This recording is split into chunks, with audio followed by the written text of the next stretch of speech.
السلام علیکم دوستو، آج جو ہم احادیث پڑھنے جا رہے ہیں ان کی ہیڈنگز کچھ اس طرح ہوگی۔ منافق کی نشانیاں کیا ہیں؟ شب قدر کا قیام بھی جزء ایمان ہے، جہاد ایمان کا حصہ ہے، رمضان میں تراویح پڑھنا بھی ایمان کا حصہ ہے، ثواب کی نیت سے رمضان کے روزے رکھنا ایمان کا حصہ ہے، دین آسان ہے، نماز بھی ایمان کا جز ہے۔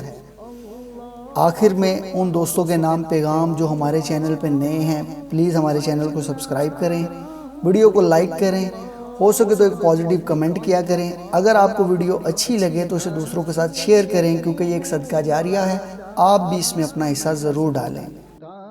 باب نمبر 24، منافق کی نشانیاں۔ بخاری شریف جلد 1 حدیث نمبر 33 ہے۔ حضرت ابو ہریرہ رضی اللہ تعالیٰ عنہ سے روایت ہے، نبی اکرم صلی اللہ علیہ وآلہ وسلم نے فرمایا، منافق کی 3 نشانیاں ہیں۔ جب بات کہے تو جھوٹ بولے، جب وعدہ کرے تو خلاف ورزی کرے، اور جب اس کے پاس امانت رکھی جائے تو خیانت کرے۔ حدیث نمبر 34 ہے۔ حضرت عبداللہ بن عمر رضی اللہ تعالیٰ عنہ سے روایت ہے، نبی اکرم صلی اللہ علیہ وآلہ وسلم نے فرمایا، 4 باتیں جس میں ہوں گی وہ تو خالص منافق ہوگا، اور جس میں ان میں سے کوئی ایک بھی ہوگی اس میں نفاق کی ایک خصلت ہوگی، یہاں تک کہ وہ اسے ترک کر دے۔ جب اس کے پاس امانت رکھی جائے تو خیانت کرے، جب بات کرے تو جھوٹ بولے، جب عہد کرے تو دغا بازی کرے، اور جھگڑے تو بیہودہ بکواس کرے۔ اس حدیث کو شعبہ نے بھی امیش سے روایت کرنے میں سفیان کے مطابقت کی ہے۔ باب نمبر 25، شب قدر کا قیام بھی جزء ایمان ہے۔ حدیث نمبر 35 ہے۔ حضرت ابو ہریرہ رضی اللہ تعالیٰ عنہ سے روایت ہے، انہوں نے کہا، رسول اللہ صلی اللہ علیہ وآلہ وسلم نے فرمایا، جو شخص ایمان کا تقاضا سمجھ کر ثواب کی نیت سے شب قدر کا قیام کرے گا، اس کے سابقہ گناہ بخش دیے جائیں گے۔ باب نمبر 26 ہے، جہاد ایمان کا حصہ ہے۔ حدیث نمبر 36 ہے۔ حضرت ابو ہریرہ رضی اللہ تعالیٰ عنہ سے روایت ہے، وہ نبی اکرم صلی اللہ علیہ وآلہ وسلم سے بیان کرتے ہیں کہ آپ صلی اللہ علیہ وسلم نے فرمایا، اللہ تعالیٰ اس شخص کے لیے ذمہ داری لیتا ہے جو اس کی راہ میں جہاد کے لیے نکلے، اسے گھر سے صرف اس بات نے نکالا کہ وہ مجھ یعنی اللہ تعالیٰ پر ایمان رکھتا ہے اور میرے رسولوں کی تصدیق کرتا ہے، تو میں اسے اس ثواب یا مال غنیمت کے ساتھ واپس کروں گا جو اس نے جہاد میں پایا، یا اسے شہید بنا کر جنت میں داخل کروں گا۔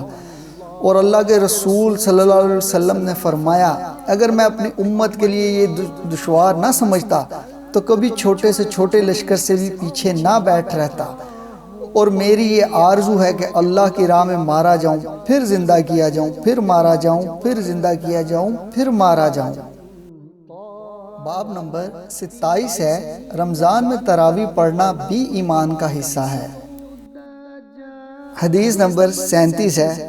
حضرت ابو ہریرہ رضی اللہ تعالیٰ عنہ سے روایت ہے، رسول اللہ صلی اللہ علیہ وآلہ وسلم نے فرمایا، جو شخص رمضان میں ایماندار ہو کر حصول ثواب کے لیے رات کے وقت قیام کرے گا تو اس کے سابقہ گناہ معاف کر دیے جائیں گے۔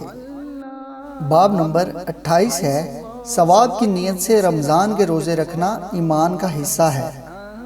حدیث نمبر 38 ہے۔ حضرت ابو ہریرہ رضی اللہ تعالیٰ عنہ سے روایت ہے، انہوں نے کہا، رسول اللہ صلی اللہ علیہ وآلہ وسلم نے فرمایا، جس شخص نے اپنے ایمان کے پیش نظر حصول ثواب کے لیے ماہ رمضان کے روزے رکھے، اس کے تمام گزشتہ گناہ بخش دیے جائیں گے۔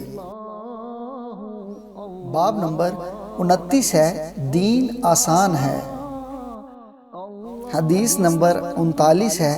حضرت ابو ہریرہ رضی اللہ تعالیٰ عنہ سے روایت ہے، نبی اکرم صلی اللہ علیہ وآلہ وسلم نے فرمایا، بے شک دین اسلام بہت آسان ہے، اور جو شخص دین میں سختی کرے گا تو دین اس پر غالب آ جائے گا، اس لیے میانہ روی اختیار کرو اور اعتدال کے ساتھ قریب رہو، اور خوش ہو جاؤ صبح اور دوپہر کے بعد، اور کچھ رات میں عبادت کرنے سے مدد حاصل کرو۔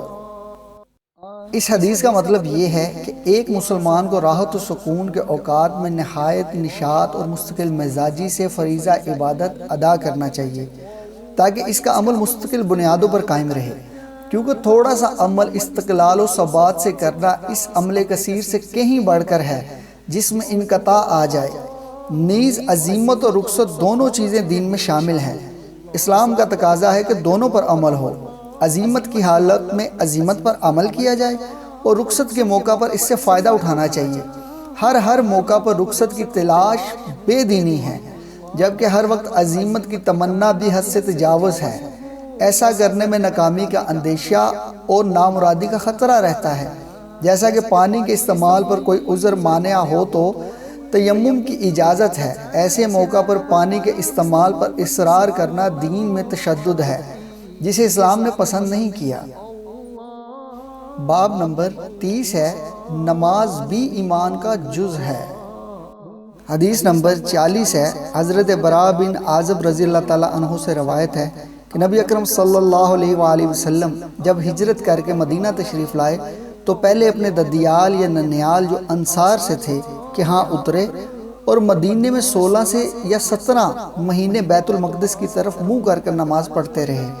البتہ آپ چاہتے تھے کہ آپ کا قبلہ کعبے کی طرف ہو جائے، چنانچہ ہو گیا، اور پہلی نماز جو آپ نے کعبے کی طرف پڑھی وہ عصر کی نماز تھی۔ آپ صلی اللہ علیہ وسلم کے ہمراہ کچھ اور لوگ بھی تھے۔